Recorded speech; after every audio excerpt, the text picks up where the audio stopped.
Guna menganalisis data digital terdakwa kasus penyebaran berita bohong Jumhur Hidayat, Polri menggunakan sebuah perangkat digital.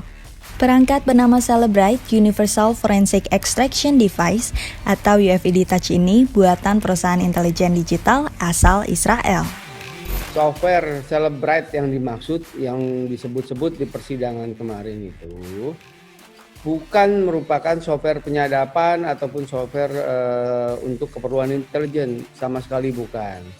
Nah, Cellebrite sebenarnya adalah sebuah software mobile forensic tools alias software yang dapat melakukan analisa terhadap digital device ataupun mobile device, Mbak, seperti handphone, tablet, dan gadget lainnya. Cellebrite ini sebuah software yang diinstal di server ataupun di komputer ataupun di laptop, baik itu misalnya oleh penyidik atau penegak hukum atau kami yang praktisi digital forensik swasta.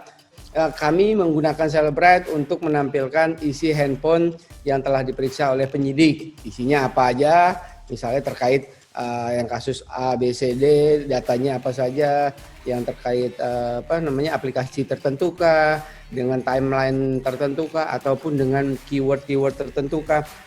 Alat yang diciptakan pada tahun 1999 ini mulainya hanya digunakan untuk mengusut kejahatan seperti terorisme dan menemukan anak-anak yang diculik. UFED Touch mampu mengambil data lebih dari 20.000 jenis smartphone milik warga sipil, penegak hukum, lembaga pemerintah, ataupun militer. Cara kerjanya Cellebrite nih, misalnya di penyidik ataupun praktisi forensik swasta seperti saya diserahkan handphone, hasil penyitaan atau hasil temuan dari sebuah kasus ya, yang didapatkan secara legal. Misalnya kalau kepolisian memeriksa seorang tersangka atau memeriksa saksi, handphonenya diperiksa, nah itu kan proses legal tuh. Nah lalu handphone tersebut dibawa ke forensik lab yang menggunakan software, ada software Cellebrite-nya. Lalu handphone ini dicolokkan pakai kabel dan dicolokkan ke laptop ataupun PC yang sudah terinstall Cellebrite. Nah, sama seperti software forensik yang umum lainnya, proses pertama itu yang terjadi adalah proses cloning atau proses cloning ataupun proses forensik imaging, atau kalau istilah kita juga selain forensik imaging itu mengakuisisi handphone tersebut dari yang tadinya sebuah handphone milik orang, lalu dipindahkan datanya ke PC yang sudah terinstall Cellebrite. Lalu Cellebrite setelah melakukan akuisisi itu bisa melakukan proses analisa. Nah, handphone tersebut isinya apa saja sih? Misalnya operating sistemnya apa, sudah dipakai sejak kapan, SIM card yang di dalam tipe apa, pakai operator apa, dan lain-lain. Lalu aplikasi apa saja yang telah terinstall di dalamnya gitu kan. Lalu juga bisa mengakses foto, video, apapun. Karena Cellebrite itu adalah software mobile forensik, software hasil dari analisa dan bentuk laporan yang dibuat ataupun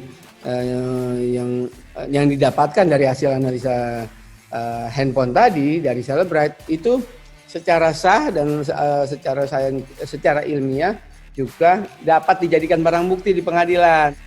Sistem UFED Touch dapat mengekstraksi data panggilan telepon, daftar nomor telepon, pesan teks, gambar, video, data audio, dan sebagainya.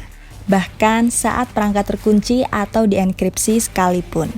Sistem tersebut dapat menjangkau lebih dari 50 media sosial dan aplikasi berbasis cloud tanpa memerlukan izin dari Apple ataupun Google. Co-CEO Cellebrite, Ron Serber, menyebut UFED Touch 2 yang rilis pada 2019 lalu bekerja 3 kali lebih cepat dibandingkan dengan teknologi pendahulunya. Praktis, UFED Touch 2 menjadi alat paling ampuh yang pernah diperkenalkan dalam jagat forensik ponsel. Sebuah situs jual beli online peralatan detektif sempat menjual alat tersebut seharga 11.949 pound sterling atau sekitar 239 juta rupiah.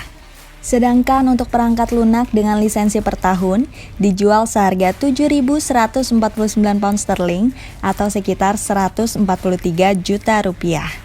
Alat investigasi berteknologi tinggi ini ternyata kontroversial karena alat ini dapat digunakan dengan atau tanpa persetujuan individu yang bersangkutan.